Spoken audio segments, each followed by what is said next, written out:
Assalamualaikum warahmatullahi wabarakatuh. Hai teman-teman semuanya, kembali lagi ya dengan vlog harian saya di channel Teh Ani Sembako.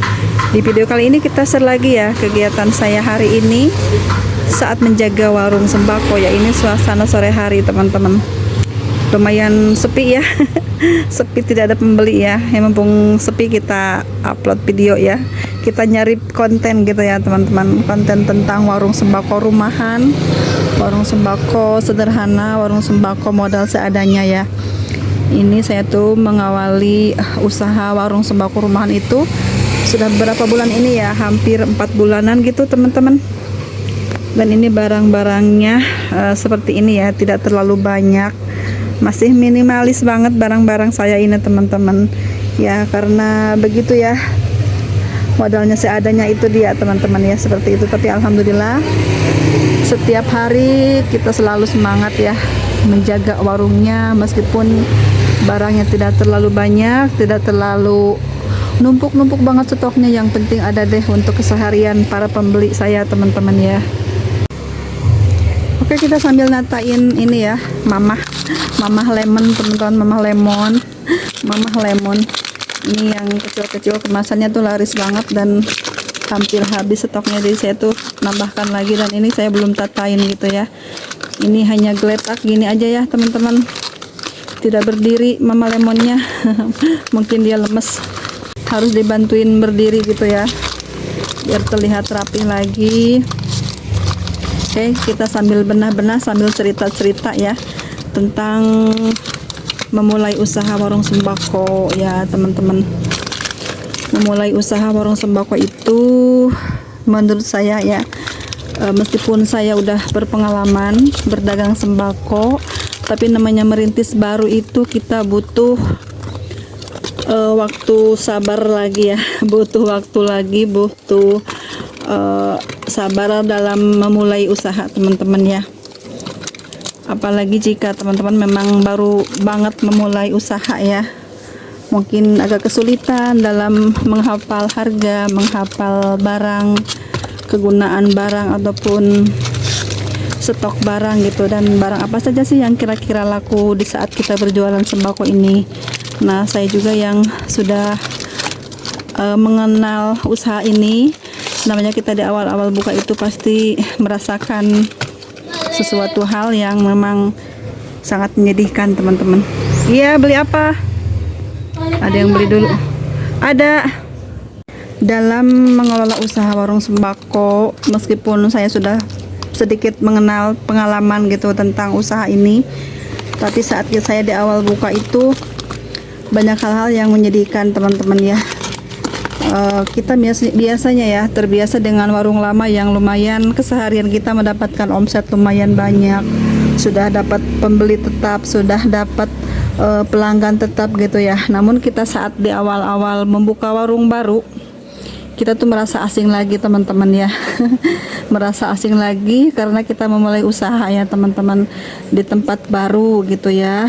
Meskipun ini rumah saya itu sudah tidak asing lagi ya, tetangga saya itu pada kenal saya semuanya gitu ya, sering ketemu setiap hari di warung ataupun di rumah. Tapi saat pas saya buka usaha ini di rumah, mereka tuh kayak asing gitu ya, melihat saya tuh kayak aneh gitu teman-teman ya. Mungkin lah si teteh buka lagi, mungkin seperti itu pikirannya, sedangkan warungnya itu udah besar gitu ya, cukup lumayan besar gitu, dan tidak terlalu jauh dari rumahnya, mungkin seperti itu pikirannya. Kenapa itu buka lagi di rumah? Nah, pendapatnya seperti itulah pemikirannya pastinya ya. Dan banyak yang mengira bahwa di awal-awal saya buka usaha ini, usaha warung di rumah ini, mereka mengira saya tuh akan menyimpan beberapa stok barang aja di rumah, bukan membuka warung di rumah gitu ya teman-teman. Nah, ternyata setelah beberapa hari kemudian saya tuh malah buka warung ini di rumah gitu ya. Jadi perkiraan tetangga saya itu meleset ya, dikiranya saya hanya menyimpan stok di rumah, dan ternyata saya tuh malah buka usaha di rumah gitu ya. Nah, di awal-awal buka usaha itu saya juga merasa asing sendiri teman-teman, padahal mereka tuh udah saya kenal banget ya. mereka itu malah pada ngelewatin saya ya teman-teman, tidak belanja di warung saya di rumah ini, padahal rumah mereka tuh deket banget ke warung saya di sini gitu ya. Mereka malah memilih ke warung saya yang lama gitu. Dan saya pun memang tidak apa-apa sih, cuman dalam hati ya oh iya ya, seperti ini toh namanya merintis usaha gitu ya. Meskipun di daerah saya sendiri gitu ya, udah saya kenal orangnya, udah saya tahu rumahnya gitu ya, sering ketemu setiap hari, namun saat kita buka usaha baru mereka tuh terlihat asing gitu ya teman-teman. Adakah yang sama merasakan seperti itu atau ada yang tidak gitu ya?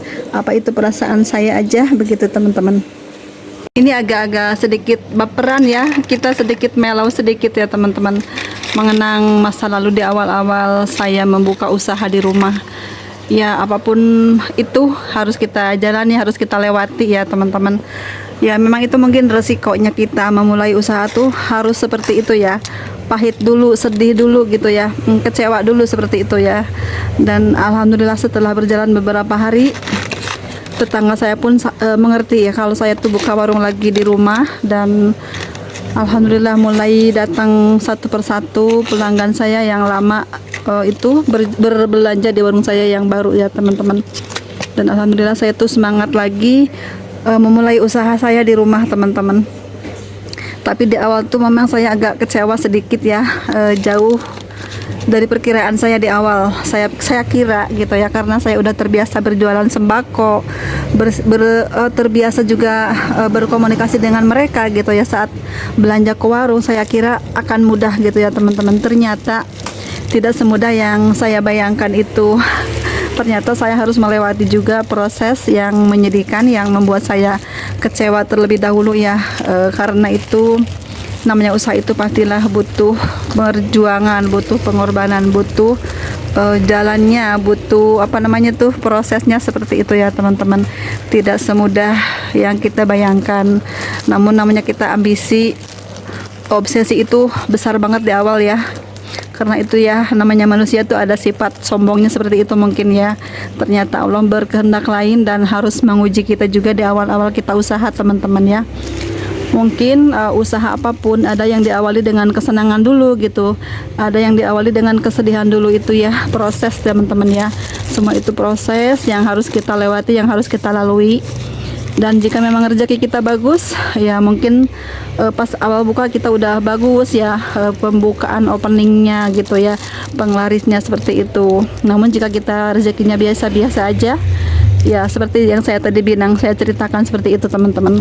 Tapi jangan sampai putus asa, jangan sampai mengeluh, jangan sampai kapok gitu ya, jangan seperti itu ya. Itu harus jadi acuan bagi kita, harus jadi penyemangat untuk kita ya, supaya kita tuh bisa gitu ya, bisa nih melewati semua ini gitu ya teman-teman.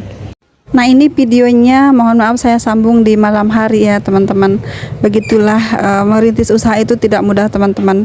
Jika teman-teman baru memulainya, tetap semangat menjalani hari-hari, nikmati prosesnya. Teman-teman harus yakin ya, setelah kita melewati kesulitan pasti akan ada kemudahan teman-teman ya. Namanya kita itu usaha tuh bener-bener butuh pengorbanan, butuh perjuangan gitu ya. Ini untuk pemula wajib banget nonton ini ya, supaya lebih tahu prosesnya buka usaha itu tidak mudah, tidak semudah itu ya. Tapi tergantung rezeki kita juga teman-teman ya. Yang penting kita niatkan untuk ibadah ya, dalam hal apapun, biar kita dimudahkan, biarpun sepi ataupun bagaimana situasi warung kita tetap bisa menjalani hari-hari dengan senang, dengan semangat gitu ya. Jangan terlalu banyak mengeluh, jangan terlalu banyak kecewa gitu. Pasti semua itu akan indah pada waktunya, seperti itu ya, kata-kata mutiranya seperti itu teman-teman. Dan saya pesan juga di sini, biar saya juga sudah memang ada sedikit pengalaman tentang usaha sembako ya, tapi di saat menghadapi kenyataan seperti ini ada rasa kecewa, ada rasa sedih, ada rasa juga malu juga gitu ya teman-teman. Dan pokoknya campur aduk deh perasaan kita di saat kita memulai usaha tidak sesuai dengan harapan kita ya. Tapi itu kan semuanya tuh hanya proses aja teman-teman ya, untuk kita supaya lebih sabar lagi, supaya lebih semangat lagi dalam mengelola usaha ini ya. Karena semua usaha itu dibutuhkan perjuangan, dibutuhkan kesabaran, ketelatenan gitu ya, ketekunan, dan juga kita juga jangan lupa untuk selalu berdoa ya, selalu memohon supaya dilancarkan semuanya teman-teman ya. Itu juga suatu ujian kita ya, supaya kita itu bagaimana cara memintanya biar lebih sungguh-sungguh lagi, seperti itu ya teman-teman. Sekian dulu ya sharing saya kali ini, semoga ada manfaatnya. Terima kasih semuanya sudah menonton. Sampai jumpa di video selanjutnya. Assalamualaikum warahmatullahi wabarakatuh.